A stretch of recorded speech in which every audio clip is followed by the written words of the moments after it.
problem yang paling sering dikeluhkan oleh masyarakat di pemerintahan sekarang adalah soal komunikasi. Ya, betul. Dan saya mau nanya nih ke Kang Mas Ujang atau Kang Ujang sebagai mantan jubir PCO, Presidential Communication Officer, yang membahas soal komunikasi. Sebenarnya pembagian komunikasi di pemerintahan tuh kayak gimana dulu deh? Ya, ada kan pelatihannya nggak sih? Ya, iya dulu kami ya kan ada jubir ya, ada 7 jubir di kantor komunikasi kepresidenan PCO dulu. Nah, kami ada protokol kejubiran, ada pelatihan. Ada latihan berbusana, latihan berperilaku, latihan berbicara. Bahkan kami gitu ya sudah doktor gitu ya, lama gitu ya, dilatih lagi. Ada pelatihannya, bahkan ada dari Putri Indonesia, ada dari teater gitu, dari teater itu.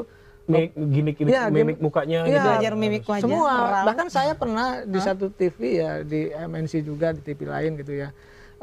Kelihatan nih kaos kaki saya, kesenter sama kamera itu ditegur. Termasuk ada ini nih Bang, ada kelihatan kaos kaki kan, ditegur juga, ditandain, dievaluasi.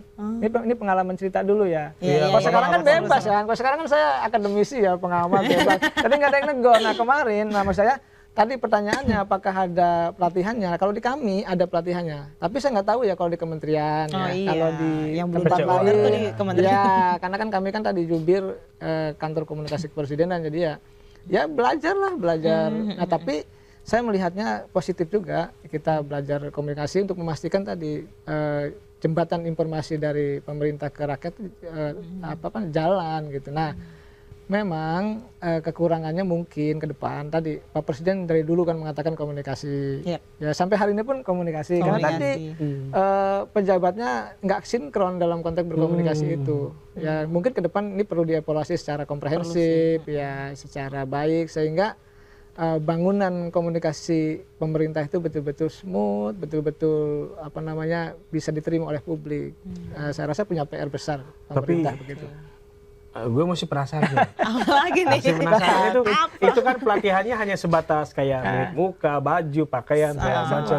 Tapi kalau pemberian alur informasi dari presiden ke jubir-jubir itu kayak gimana? Ada misalkan do or don't-nya, ini kita ngomongin ini. Termasuk dari bawah kayak ke gini atas gitu. mungkin. Kayak gimana? Ya ada SOP-nya, ada standarnya, ada presiden menjelaskan apa. Nah itu kita harus mampu menerjemahkan ya apa yang disampaikan Pak Presiden. Nah ini kesulitan-kesulitan. Sampai ke masyarakatnya justru tidak kontroversi.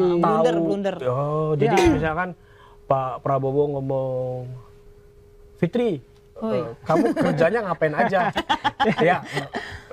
Kamu kerjanya ngapain aja? Gitu. Misalkan saya nanya nih, saya Prabowo nih, Fitri, kamu kerjanya ngapain aja? Itu kan bisa dua arti kan. Satunya dia nanya benar-benar, satunya ngapain aja lu? Ngapain aja lu gitu. Itu juga diajarin. Ya makanya waktu itu ya setahun kemarin ya ketika saya jadi salah satu jubir di PCO itu mempelajari Pak Presiden baik dari masa kecil hingga saat ini. Oh sampai riwayat Pak Presidennya pun diajarin gitu. Mempelajari buku-bukunya. Kami baca, kami kaji bukunya, semua bacaannya apa saja itu.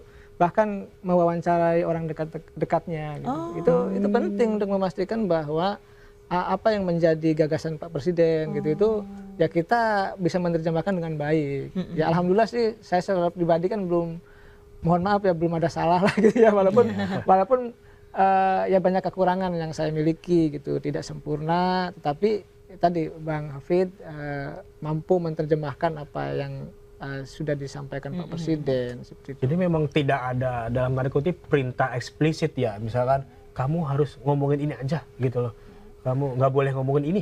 Saya tambahkan ya yang ada tuh satu tadi yang menerjemahkan, yang kedua adalah menjelaskan program-program prioritas. Karena ada program-program prioritas banyak tuh, ya kan ada misalkan MBG, ada sekolah Garuda, sekolah rakyat, ya banyak lah, banyak. Nah, ini tugas jubir adalah bagaimana memastikan tadi program-program ini yang baik ini mampu dilihat oleh publik juga sampai. Nah ini. Jadi kan kalau kami melihatnya ada 8-17-8 itu Astacita, 17 itu program prioritas, 8 lagi itu quick win, program terbaik cepat.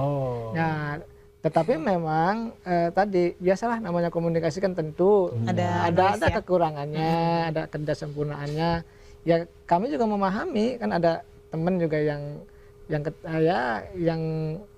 padahal nggak salah dianggap salah gitu. Banyaklah tantangan-tantangan. Nah, kalau hari ini misalkan tadi komunikasi itu masih dianggap gitu ya, misalkan belum bagus, belum baik ya, tinggal bagaimana memastikan ke depan tadi ritmenya